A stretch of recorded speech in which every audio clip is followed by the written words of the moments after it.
Welcome to Influential Entrepreneurs, bringing you interviews with elite business leaders and experts, sharing tips and strategies for elevating your business to the next level. Here's your host, Mike Saunders. Hello and welcome to this episode of Influential Entrepreneurs. This is Mike Saunders, the Authority Positioning Coach. Today we have with us Stephen Michael Anglin, who's the president of Capstone Retirement, and we'll be talking about Retirement Planning Guide. Stephen, welcome to the program. Thank you for having me, Mike. Hey, you're welcome. I can only imagine that a retirement planning guide is quite broad and quite lengthy, so I know we want to just hit the highlights, but where do you start when you're talking with a client about planning their retirement? Because the word guide gives me the impression that you've got a plan and a blueprint in place. We start with what we call a retirement EKG, which is a baseline, and it's the most accurate software that grades your current retirement programs. And so you get a grade like a grade point average like in school, but it also gives you a volatility option, which we've seen extreme. So once you make money, do you keep it or do you slide back down the hill? And that's very important if you're close to retirement or in retirement. So we start with the EKG. Similar to like in a medical environment, you know, the EKG kind of tells you what's going on there with that heartbeat and the internal systems. What are some of the things that the EKG are going to bring out? You mentioned volatility, but what are some of the other indicators that the retirement EKG brings out? Well, it gives you a grade point average, like in school, so you know what to score. Okay. And the software looks at the risk that you're taking or the volatility that you're taking for the return that you're getting. So if you're, for instance, taking the same risk as the S&P 500, but you're only earning half, then why? And so you find out why. Are the fees too high, or do you have some things in there that are holding you down? So it's very important to have a competitive plan. And many times people don't really know how they stack up against the best of what's out there. And the best would be an A plus. But I see so many times people have an EKG done and it's a C or a C plus. It's really quite substandard over what they can get. And many times they know these things or they feel things, but the EKG shows you why this is happening, or maybe it confirms what you already know and feel. But it's really important to have this test to determine if you're on track and if it's performing properly. Now, just like in school, when you get your report card and that GPA, you know, shows some lack in certain subjects, with this retirement EKG, if there is some lack in certain areas, are then those the areas that you start to focus on to bring up to speed, right? Absolutely. So you can see what's holding you back, what you need to change as far as allocations or strategy, to what you'd have to do to get it to an A plus and what that would look like. What would an A plus look like? And it's extremely important. The other thing we find is that retirement planning, a lot of it, how happy you are and how well it works with you is how well it fits you. And so part of that EKG is also a fit test. And that determines with what you want and what you like and what you want your plan to do, how well does your current program fit that?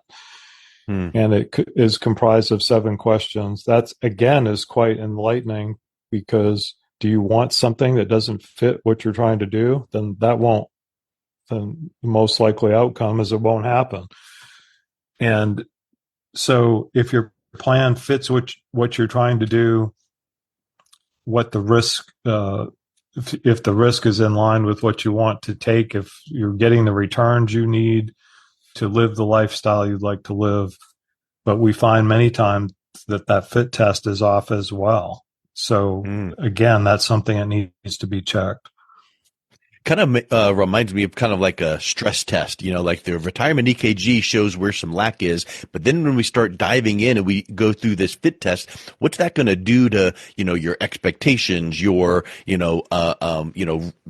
own personal risk tolerance? And so then it kind of gets down into the brass tacks of, okay, Mr. and Ms. Client, it looks like we need to address this. How would it make you feel if, and I think that fit test really kind of helps to solidify then next steps, right? It does. I had one retired client say to me she had never, her current advisor had never asked her any of the questions on the fit test.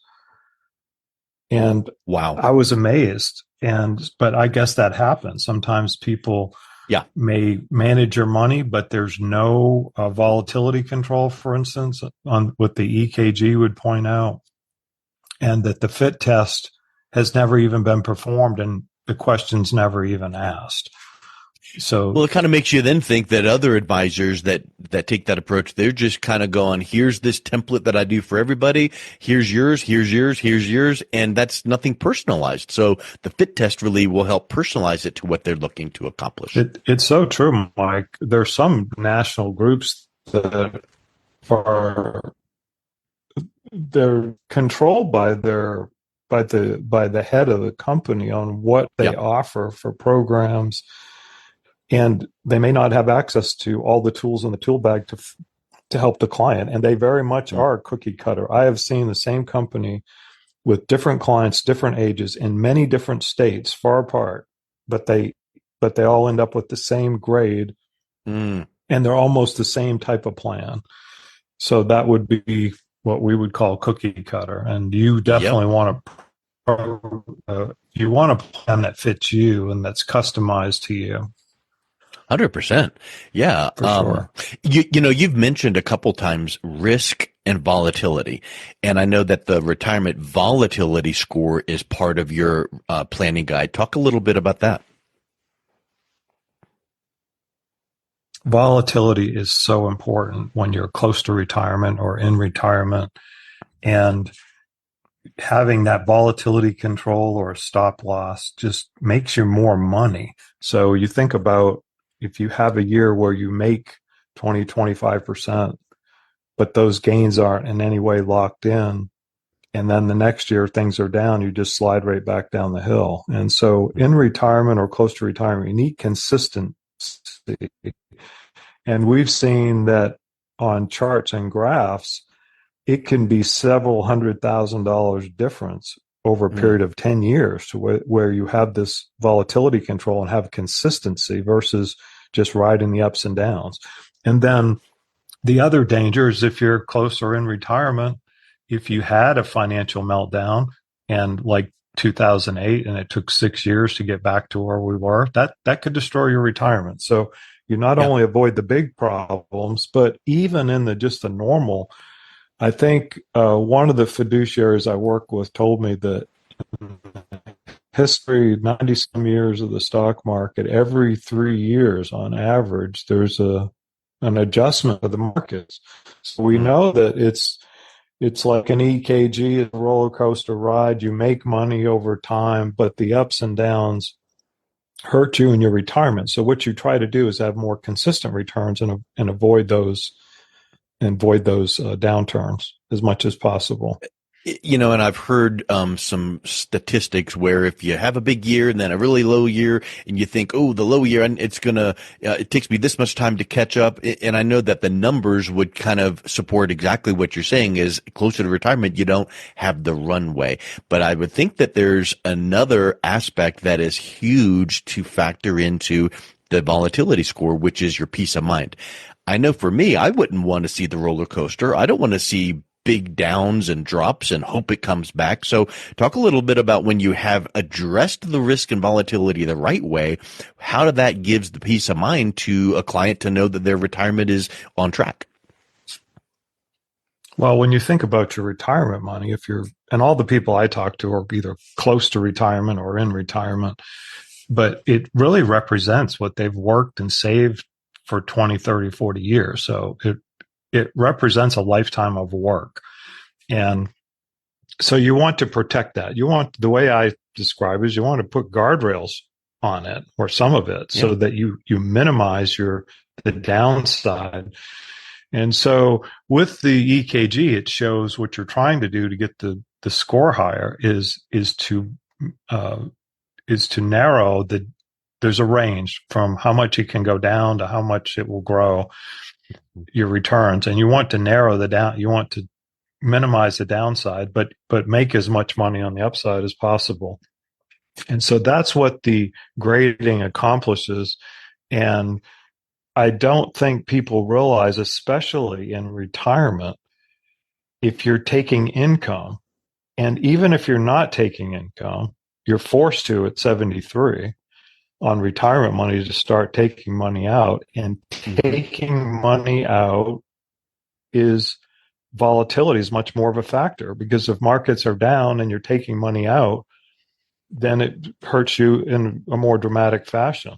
So it's a double the whammy. fact that people the fact that people take income and are forced to take income on retirement money is, again, all the more reason to have volatility control built into your program. And it gives you, as you said, some peace of mind, because can you imagine that you're trying to live off your life savings and you're trying to finally retire and have some peace of mind, and you can't control the market and what happens in the big picture in the world if a war breaks out or building falls or something terrible happens, some terrible disease. So you think about not being able to sleep at night when it's your life savings at stake. So you have to have some common sense about this and put some guardrails on it and protect yourself. And of course, you want to make as much as you can make, but one way for people to many times make as much as they've been making with less risk is to have lower fees. Yeah.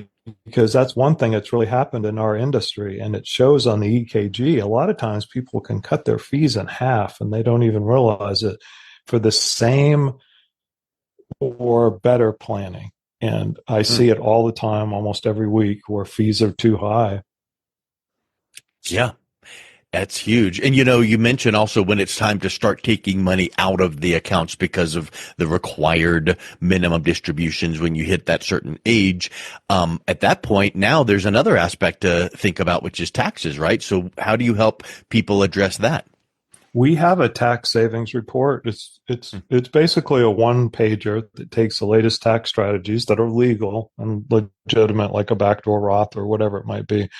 And it shows you how to maximize your tax savings, because far too many people, Mike, they all talk about wanting a tax strategy and to save money on taxes, but they don't have a plan in place to do it.